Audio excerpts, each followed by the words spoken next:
सर्व ज्येष्ठ कनिष्ठ ज्या संस्थेचे इथं कार्यकर्ते आलेले आहेत त्यांना मी पहिल्या प्रथम धन्यवाद देतो। आज या देशामध्ये जी व्यवस्था आहे ती अतिशय या देशाला शोचनीय आहे।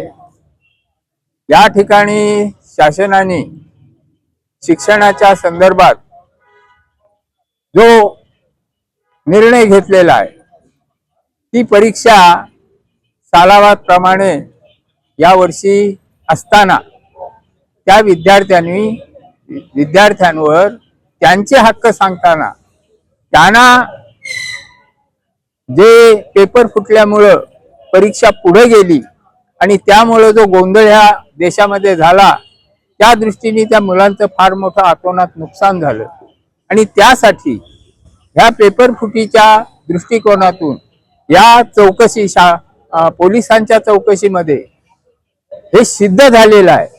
परंतु त्याच्यावर कुठल्याही प्रकारची अद्याप कारवाईची वाटचाल झालेली नाही।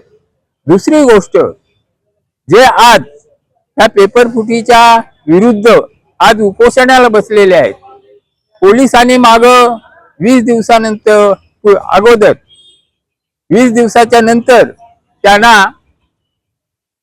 आरोग्याच्या दृष्टीनं दवाखान्यामध्ये नेलं पण ते पोलीस होते का गुंड होते? त्या गुंडांनी त्यावेळेस इतका जबर अत्याचार केला आणि त्यांना शासन म्हणजे त्यांच्या आरोग्याच्या दृष्टिकोनातून दवाखान्यामध्ये ऍडमिट केलं। आता त्यांनी 20 दिवसात की 21 दिवसात त्यांच्याकडे शासनाने किंवा इतर प्रतिनिधींनी कधीही ढुकून पाहिलं नाही। ही देशाच्या शासन व्यवस्थेची जी अवस्था आहे जो माधुरीपणा आहे तो या ठिकाणी सिद्ध होतोय आणि त्या दृष्टीनं त्या विद्यार्थ्यांचं जे नुकसान होतंय त्याला जबाबदार हे भारतीय म्हणजे आमचे पंतप्रधान पहिल्या प्रथम जबाबदार आहे। इतर ठिकाणी देशोगणित फिरण्यात जातात ती काय करतात ते त्यांना माहिती पण लोकांना मात्र दाखवतात की मी देशाच्या विकासासाठी देशाच्या ह्याच्या प्रसंगासाठी हे सगळं करतोय आणि अशा पद्धतीने या देशामध्ये भारत सरकारने जे काय या पर्वाच्या कार्यक्रमामध्ये जे निर्णय घ्यायला पाहिजे त्या माणसाकडे कधीच ते गेले नाही आणि अशा पद्धतीने या देशामध्ये जी काही व्यवस्था आहे ती व्यवस्था खुळखुळीत झालेली आहे आणि ही व्यवस्था तर पोलीस सुद्धा त्या केंद्र सरकारच्या दहशतीमध्ये गप्प आहेत आणि अशा पद्धतीने पोलिसांनी सुद्धा आपलं कार्य करायला पाहिजे ते पण ते करीत नाही। असो या ठिकाणी या गोष्टीचा आम्ही निषेध करतोय आणि त्या विद्यार्थ्यांच्या पाठीवर आमचा संपूर्ण समाज या ठिकाणी आवश्यक त्यांना मदत करील। त्यांनी घाबरू नये अशीच संघटना टिकून प्रयत्न करावा। आम्ही तुमच्या पाठीशी आहोत। हे पहा आज आपण बघतोय जंतर मंतर या दिल्ली ठिकाणी जो अभिजित दिपके नावाचा एक गृहस्थ की जो अमेरिकेमध्ये स्वतः सर्व्हिस करत असताना त्यांनी पाहिलं या भारत देशातला मी एक नागरिक असून इथे जर माझ्या देशावरती असे अन्याय अत्याचार होत असतील तर त्यांनी एक व्हॉट्सअपच्या माध्यमातून आवाज उठवला आणि आवाज उठवून त्यांनी एक 2 ते 2.5 कोटी विद्यार्थी सगळे एकत्रित केले आणि या नीट पेपर जो फुटलेला आहे या नीट पेपरच्या पेपरच्या विरोधात त्यांनी आवाज उठवला आणि त्यानंतर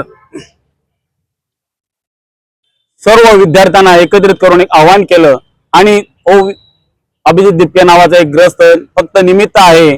आज सर्व विद्यार्थी एकत्रित आलेले आहेत तिथे आणि आज लाखो विद्यार्थ्यांवरती तिथे अमानुषपणे याचा अत्याचार केला जातोय।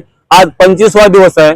सोनम वांगचुक सारखा शास्त्रज्ञ ज्यांनी लडाख मध्ये राहून -15 डिग्री मध्ये ज्यांनी जे सैनिक आपले देश सेवा करतायत त्यांच्या विरोधात त्यांच्यासाठी त्यांनी तिथे 1 डिग्रीचं वातावरण तयार केलं, तिथे घरं बांधली असा शास्त्रज्ञाला त्यांनी कुठल्याही प्रकारचं त्याच्यावरती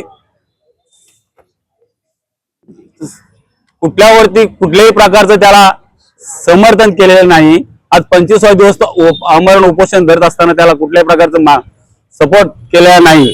तर मी आणि आज अशी परिस्थिती झाली की आपण जालियनवाला बाग पुस्तकामध्ये वाचलेलं आहे. जालियनवाला बागामध्ये जसे हत्या इंग्रजांनी ज्यावेळेस तिथे जालियनवाला बाग मध्ये बेछूट गोळीबार केला होता, आज तशीच परिस्थिती झालेली आहे. आज आपण देश स्वातंत्र्यात आहे की परतंत्र्यात आहे हा प्रश्न पडतोय. कारण स्वातंत्र्य असून देखील इथे फक्त जालियनवाला बागमध्ये गोळीबार झाला आणि आज इथे लाठी हल्ला होतोय. अशी परिस्थिती जर होत असेल तर या सत्तेत राहणाऱ्यांची मुलं देखील इथे विद्यार्थी आहेत की नाही असा प्रश्न पडतो. तर मी आज या सर्व विद्यार्थ्यांच्या समर्थनार्थ इथे आम्ही सर्व आंबेडकर प्रेमी इथे उपस्थित आहोत. आज खऱ्या अर्थाने बाळासाहेब आंबेडकरांनी पहिल्यांदाच एवढ्या नेत्यांमध्ये पहिल्यांदा एकमेव नेतृत्व असं आहे की त्यांनी पहिली महाराष्ट्र बंदची हाक दिली आणि त्या हाकेला समर्थक म्हणून आम्ही सर्व आंबेडकर प्रेमी इथे उपस्थित आहोत. आणि मला वाटतं 27 तारखेला सर्व विद्यार्थी सर्व महाड तालुका, महाड, पोलादपूर, माणगाव तालुक्यातले विद्यार्थी सर्व एकत्रित येणार आहेत. त्याला देखील आपण सगळ्यांनी सहकार्य करावं. आणि हा निषेध व्यक्त करताना आम्ही त्या सर्व विद्यार्थ्यांना जाहीर पाठिंबा व्यक्त करतो. जय भीम. आमच्या भावना अशा वंचितच्या आहेत. जंतर मंतरवरती कॉलेजच्या मुलाचा हल्ला झाला तर राष्ट्रीय अध्यक्ष सध्या बाळासाहेब आंबेडकरांनी यांनी तिथली जी परिस्थिती बघितली. सरकार सुद्धा बघत होतं, सरकारने काही त्याचा निर्णय घेतलेला नाही. परंतु बाळासाहेब आंबेडकरांनी असा निर्णय घेतला की ह्या सरकारच्या बद्दल काहीतरी उठाव उठावा म्हणून आज 23 जुलैला बाळासाहेबांनी महाराष्ट्राला हार दिले. ते या संदर्भात जंतर मंतरच्या कार्यक्रमाच्या संदर्भात आपण महाराष्ट्र बंद करूया. तेव्हा ह्या देशामध्ये अनेक राजकीय पुढारी आहेत आणि ते राजकीय पुढारी असं असताना कॉलेजच्या मुलांचा अजिबात कुणी विचार केला. फक्त विचार केला तर डॉक्टर बाबासाहेब आंबेडकरांचे नाते प्रकाशजी आंबेडकर यांनी विचार केला म्हणून संपूर्ण महाराष्ट्र बंद आहे. ही वस्तुस्थिती आहे. या सरकारने या कॉलेजच्या सारख्या मुलांच्या अन्याय अत्याचार करणं आणि इतर भाडेचे आणून त्या मुलांना त्या मुलींचे कपडे फाडणं फार मोठा आघात आहे. तर या सरकारला जनतेने दाखवलं पाहिजे. कारण का या संदर्भात कोर्टात सुद्धा केस गेल्याची कोर्टाचे सर न्यायाधीश असे म्हणतात की ह्या आमच्याकडे कोणी आणायचं ना, आम्ही कुणा तुमचा निर्णय घेणार नाही, तुमचं तुम्ही बघून घ्या. जर असे जर सर न्यायाधीश जास्त म्हणत असतील तर जनतेने विचार कुणाचा, कॉलेजच्या मुलांचा विचार कुणी करायचा. तेव्हा माझी सर्वांना विनंती आहे, आपण आज बाळासाहेबांच्या विनंतीला मान देऊन या महाराष्ट्र ऐतिहासिक क्रांतीभूमीत सर्व सामाजिक राजकीय पक्षाचे धार्मिक संघटनेचे लोक हजर झाले. त्यांचं अभिनंदन आणि स्वागत करून माझे 2 शब्द पूर्ण करतो. नमो जय भीम. सर्व महामानवांच्या विचारांना वंदन करतो. आणि दिल्लीमध्ये अभिजित दिपके यांच्या माध्यमातून जे मुलांचं नेट परीक्षामध्ये जो काय पेपर फुटी झालेली आहे आणि त्याच्या संदर्भात त्यांनी जो काय जंतर मंतरवर जो मोर्चा किंवा त्याच्याबाबत न्याय मागण्यासाठी त्यांनी ज्या ठिकाणी उपस्थित राहिलेले आहेत आणि त्या उपस्थितीवर अद्याप म्हणजे त्याचबरोबर वांशुक यांनी देखील उपोषण चालू केलेलं आहे. परंतु खऱ्या अर्थाने सत्ताधारी पक्षाने त्यांच्याकडे दुर्लक्षित केलेलं आहे. गेली 20 दिवस त्यांच्यावर कुठल्याही प्रकारचं बोलणं चालणं झालेलं नाही. आणि याबाबत त्यांच्यावर जो काय काल 20 तारखेला जो काय लाठीचार्ज झाला, तो लाठीचार्ज झाल्यानंतर अतिशय जी देशाची संपत्ती आहे, जी देशाला आपल्याला पुढे नेणारी जी काय पिढी आहे त्या पिढीला इथंच मारण्याचा जो प्रकार झाला तो अतिशय निंदनीय आहे. आणि म्हणून त्याचा निषेध करण्याच्या दृष्टीने आम्ही या ठिकाणी महाडचे सर्व लोक, सर्व बौद्ध समाजाचे लोक या ठिकाणी उपस्थित राहून त्याचा निषेध करतो. आणि अभिजित बिचके आणि त्यांच्या विद्यार्थ्यांना त्यांच्यावर झालेला अन्याय आहे तर त्यांना पाठिंबा देण्यासाठी ज्या ज्या राजकीय पुढाऱ्यांनी देखील पाठिंबा दिलेला आहे आणि अशा सर्व पुढाऱ्यांच्या बाजूने सर्व लोकांनी त्यांना पाठिंबा देत असताना परदेशात देखील मोठ्या प्रमाणावर पाठिंबा येत आहे. याबाबत मिश्रा नावाचे जे काय ऍडव्होकेट होते त्याने कोर्टामध्ये न्याय मागण्यासाठी प्रयत्न केले, परंतु न्यायाधीशांनी स्वतः जे सूर्यकांत होते त्यांनी सांगितलं की don't waste my time and don't waste your time, अशा I am not interested in this matter, आणि असं सांगून तिथल्या ज्या केसला त्यांनी बगल दिलेली आहे. मग आम्ही न्याय मागायचा कुठं? न्याय नाही शासन दे, न्याय ना पोलीस देशील दे, न्याय आम्हाला ना नरेंद्र धर्मेंद्र प्रधान देत.